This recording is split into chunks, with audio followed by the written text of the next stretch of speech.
Des jumelles? À Melun? Jean-Claude, la dernière fois que tu as vu des Suédoises, c'était en montant un meuble Ikea. Et tu t'es coincé un doigt. Le troisième homme de ce trio improbable arriva alors, un naïveté flottant au-dessus de sa tête comme un dessin animé. Sylvain Muller, comptable comme Hervé, mais aux antipodes de son cynisme. Il portait un pull sans manches sur une chemise à manches courtes, une combinaison vestimentaire qui aurait dû être interdite par les conventions de Genève. Un sourire béat était accroché à son visage, un sourire qui semblait totalement déconnecté de la réalité déprimante du lieu. « Bonjour tout le monde » lança-t-il d'une voix chantante. « Superbe journée, n'est-ce pas? J'ai entendu un merle chanter ce matin en venant. C'est signe de beau temps. » Jean-Claude et Hervé échangèrent un regard. Sylvain était leur terrain de jeu, leur punching ball intellectuel. Il était la preuve vivante que la nature pouvait, parfois, oublier d'installer le logiciel de base. « Salut Sylvain, dit Jean-Claude. Dis-moi, ton merle, il t'a pas dit aussi que le CAC 40 allait prendre 10% aujourd'hui? Non, parce que ça serait une vraie bonne nouvelle. Sylvain parut réfléchir sérieusement. Oh non, il n'a pas parlé de ça. Mais il avait l'air très joyeux. La sonnerie stridente annonçant le début officiel de la journée de travail retentit. Hervé soupira comme si on venait de lui annoncer une maladie incurable. Jean-Claude but son café d'un trait, le visage tordu par une grimace. Sylvain, lui, semblait ravi. La semaine pouvait commencer. Une semaine qui, en apparence, ressemblerait à toutes les autres. Une semaine ordinaire de travail, de café et de petites misères. Personne ne se doutait encore que le grain de sable qui allait faire dérailler cette mécanique bien huilée de l'absurdité se trouvait déjà là, caché au cœur même du système, dans les entrailles de la machine à café. Chapitre 2. L'affaire du monnailleur. La matinée s'écoula dans la torpeur habituelle d'un lundi. Le cliquetis des claviers formait une pluie fine et continue, seulement interrompue par le bruit d'une agrafeuse ou le soupir d'un employé découvrant l'étendue de sa charge de travail. Vers 10h30, la trêve fut déclarée. Un à un, les employés convergèrent de nouveau vers l'espace détente, leur sanctuaire. C'est là qu'André, le chauffeur du grand patron, fit son apparition. André était un homme discret, un fantôme en costume qui passait le plus clair de son temps dans le parking souterrain à lustrer la Berline allemande de la direction. Il ne se mêlait que rarement aux conversations, mais son accès privilégié aux hautes sphères faisait de lui une source d'informations potentielles, un oracle que l'on consultait avec un mélange de crainte et d'espoir. Ce matin-là, pourtant, André n'avait pas son calme habituel. Son visage était soucieux. Il acheta un café et s'isola dans un coin, son téléphone portable collé à l'oreille. « Non, mais je te jure, Vlado, chuchotait-il. C'est pas une blague. Je l'ai vue. Elle est marquée. Un petit coup de marqueur indélébile sur la tranche. Personne ne peut voir ça, sauf un œil averti. » À l'autre bout du fil, la voix de son frère, Vlado, crépitait, nerveuse. Vlado venait de passer 5 ans à l'ombre pour un braquage de banque qui avait mal tourné. Sa sortie récente l'avait rendu plus paranoïaque qu'un agent secret en territoire ennemi. Pour lui, le monde extérieur était un champ de mines rempli de pièges et de trahisons. « Un mouchard, André, c'est un mouchard » siffla la voix. « C'est une technique de flic, ça, ou de maton. Ils marquent une pièce, ils la mettent dans le circuit et ils attendent de voir dans quelle poche elle finit. C'est pour choper un voleur, frangin. Il y a une balance dans ta boîte. » André pâlit. Un voleur? Mais pour voler quoi? Des pièces de 50 centimes? T'es naïf, André, c'est jamais pour ce que ça a l'air. C'est un test, ils veulent voir qui est le maillon faible. Fais gaffe à toi, renifle, ouvre les yeux. L'ordure qui vide le monnailleur, elle est près de toi. André raccrocha, tremblant. Il regarda autour de lui. Jean-Claude qui expliquait bruyamment une technique de vente infaillible à Sylvain. Hervé, qui lisait un tract syndical avec une concentration de moines copistes. Maïva, la secrétaire, qui se remaquillait discrètement. Chacun lui parut soudain suspect. Le petit monde familier du bureau venait de se transformer en un nid d'espions. La paranoïa est une maladie contagieuse. André, ne pouvant garder ce secret pour lui, se confia à Jean-Guy, le directeur des ressources humaines, qui passait par là. Jean-Guy, un homme qui portait des cravates à la mode et abusait du jargon managérial, vit immédiatement dans cette histoire une occasion de briller. « Intéressant, André, très intéressant, » dit-il en se frottant le menton. « Un problème de leakage au niveau du cash flow de la machine à café.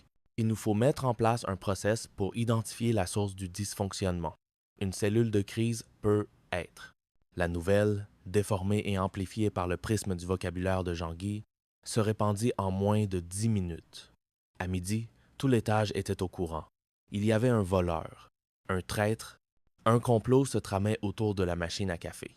Les réactions furent à l'image des employés.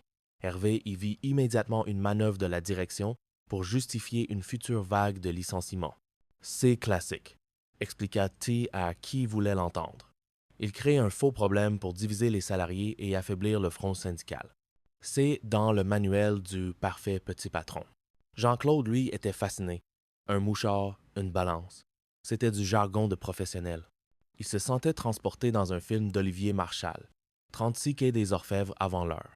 Il se voyait déjà mener l'enquête, démasquer le coupable et récolter les lauriers. Au mieux, trouver le coupable et le faire chanter. Sylvain, quant à lui, était complètement perdu. Un mouchard, c'est un insecte. Il y a des insectes dans la machine à café, mais c'est pas très hygiénique. La suspicion s'installa. On regardait avec méfiance celui qui avait trop de monnaie dans sa poche. On observait les mains de ses collègues.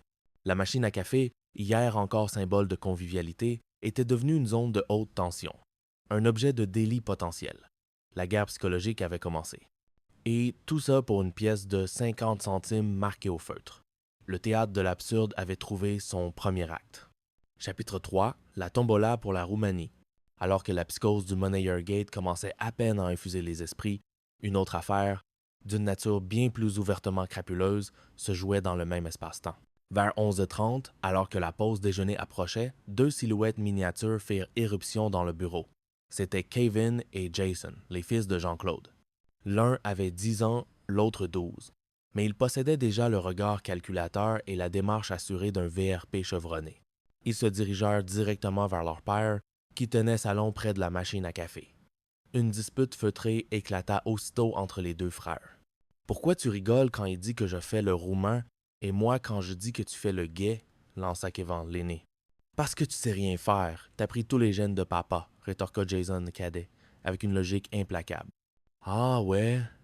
Bah toi, t'as pris tous les gènes de maman, tu seras cocu toute ta vie. » Jean-Claude intervint non pas pour calmer le jeu, mais pour recentrer le débat sur l'essentiel, le business. « C'est la dernière fois que je vous le dis, » gronda Till en confisquant une liasse de billets de leurs mains. « Allez m'attendre dans mon bureau et pas touche à la graffeuse. » Hervé, qui observait la scène, ne put s'empêcher de commenter. « Dis donc 11h30 et ils sont pas à l'école, tes gosses? »« Ah bah, les miens, ils sont facilement en vacances entre deux excuses, » répondit fièrement JCC, comme s'il s'agissait d'une compétence rare. Ils sont venus me demander de leur changer leur monnaie, ils ont fait une tombola à l'école. Ça marche du feu de Dieu, regarde ça. Il exhiba une pochette remplie de pièces et de petits billets. C'était l'œuvre de ses fils, ses dignes héritiers. Ils avaient monté une opération de collecte de fonds pour une cause aussi noble que vague. C'était pourquoi la tombola, en fait? Demanda Hervé, suspicieux. Bah, je sais plus trop, avoua JCC. Un truc pour la Roumanie ou contre la Roumanie, j'en sais rien. La réalité, bien sûr, était plus simple. Il n'y avait ni tombola ni Roumanie. Juste une idée de génie pour transformer l'ennui d'une matinée de classe en une source de revenus. Fier de leur progéniture, Jean-Claude voyait dans cette petite escroquerie la confirmation que la fibre commerciale, ce mélange unique de bagou, d'audace et de morale élastique, était bien héréditaire. C'était la transmission d'un savoir-faire, d'un art de vivre. Flairant l'opportunité d'appliquer les leçons paternelles à plus grande échelle, il se tourna vers Sylvain, qui venait d'arriver, un yaourt à la main. « Sylvain est mon ami. Justement, je pensais à toi. T'es un homme de cœur, toi. Mes gamins, là, ils organisent une grande tombola humanitaire. C'est pour construire un orphelinat en Roumanie. Pour les petits orphelins qui n'ont pas de PlayStation 2. C'est terrible. » Sylvain, dont le cœur était aussi grand que sa naïveté, fut immédiatement touché. « Oh, les pauvres petits! Bien sûr, Jean-Claude, je veux bien participer. »« Super! » s'exclama JCC. « Les tickets sont à 10 €. Mais pour toi, je fais un prix d'amis. 5 tickets pour 50 €. Et en plus, tu peux gagner le gros lot. »« Ah oui? C'est quoi le gros lot? » Jean-Claude marqua une pause, cherchant l'inspiration. « C'est une semaine de vacances, tous frais payés, en Roumanie, pour voir l'orphelinat. » C'est magnifique, non? Sylvain, conquis, sortit son portefeuille et tendit un billet de 50 €. Jean-Claude l'empocha avec la dextérité d'un prestidigitateur. « Merci, Sylvain, c'est pour la bonne cause. Tu verras,